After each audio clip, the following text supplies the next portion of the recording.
Booth, booth, booth, স্কুলে booth. একের পর এক বিদ্যালয়, স্কুলে বুথ দেখে ছাত্রীরা, শিক্ষার্থীরা আতঙ্কিত হয়ে যাচ্ছেন। এবার ফরিদপুরের একটি বিদ্যালয় ৪ তলা ভবনের মধ্যে শিক্ষার্থীরা, ছাত্রীরা দেখতে পেয়েছে সাদা কে জানি উপর থেকে লাফ দিচ্ছেন। একজন মহিলা। কেউ দেখছেন আগুনে গোলা, আবার কেউ লাল শাড়ি পরা একজনে তার পা ধরে টানাটানি করছেন। নিয়ে যাবে, আমাকে নিয়ে যাবে। পরে আমরা সবাই ওকে নিয়ে এখানে আসছে। পরে আমরা এখানে গেছি, আমরা লোকে সবাই বেঞ্চের উপর বেঞ্চে বসে আছি সবাই একসাথে, মানে কি আলোচনা করছি। পরে আমরা এটা জান্নাতি নামের মেয়ে, ও বলতেছিল, ও হুট করে ওখানে তাকায়, আমি বলছি কী হয়েছে, তুমি ওদিকে তাকিয়ে আছো কেন?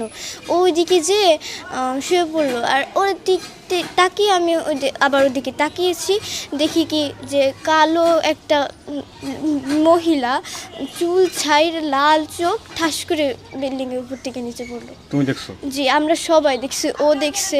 ওই 4 তলায় গেছে, ওরা সবাই চেঁচামেচি করতেছে। পরে আমি বলছি কী হয়েছে। পরে জানলার দিকে তাকাইছি, দেখি যে সাদা কাপড় পরা, চুলগুলো এলোমেলো করে আমাদের হাত দিয়ে পরে লাফ দিছে 3 জন। কয়তলা থেকে লাফ দিছে? তা দেখিনি, কিন্তু ওই যে শূন্যে ভাসতেছে এরকম। যখন ক্লাসে পড়তেছিলাম, লাল একটা কি যেন এসে আমার পাটা এনে ধরে ফেলাই দিছে।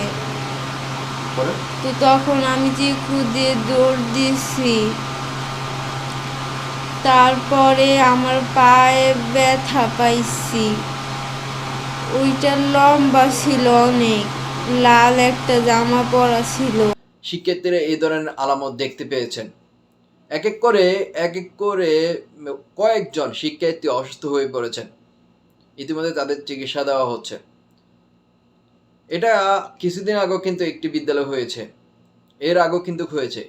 স্কুলের মধ্যে শিক্ষার্থীদের, আমার তো মনে হচ্ছে তাদের পেশার কারণে, এটা হচ্ছে এটাকে কোনো রোগ বা কোনো কিছু বলে না, তাদের মধ্যে আতঙ্ক সৃষ্টি হয়ে গিয়েছে। এটাকে বলা হয় গণমনস্তান্ত্রিক একটি রোগ। চিকিৎসকেরা বলছে এখনকার যে ছাত্রছাত্রীরা রয়েছে, তারা রাতের বেলা দীর্ঘক্ষণ ফোন ইউজ করে, ফোন চালায়, না ঘুমানোর কারণে তাদের মস্তিষ্কে তারা যা দেখে রাতের বেলা, ভূতের সিনেমা বা যাগুলো দেখে, সেগুলো যখন আলাপ আলোচনা একজনের সাথে করে, তখন তাদের মস্তিষ্কের মধ্যে ওইটা চিন্তা চলে আসে, তখন তারা এই ধরনের জিনিস দেখতে পায়। ফরিদপুরের একটি বিদ্যালয়ে 4 তলা ভবনের মধ্যে তারা কে জানি লাফ দিচ্ছে, এই বিষয়ে দেখে তারা আতঙ্কিত হয়ে গিয়েছে। তারপরে এক এক করে বেশ কয়েকজন শিক্ষার্থী অসুস্থ হয়ে যায়, তাদেরকে বাড়িতে আবার হসপিটালও পাঠানো হয়। এটাকে বলা হয় গণমনস্তান্ত্রিক একটি রোগ। কোনো চিন্তা বা দুশ্চিন্তা করার কারণ নেই।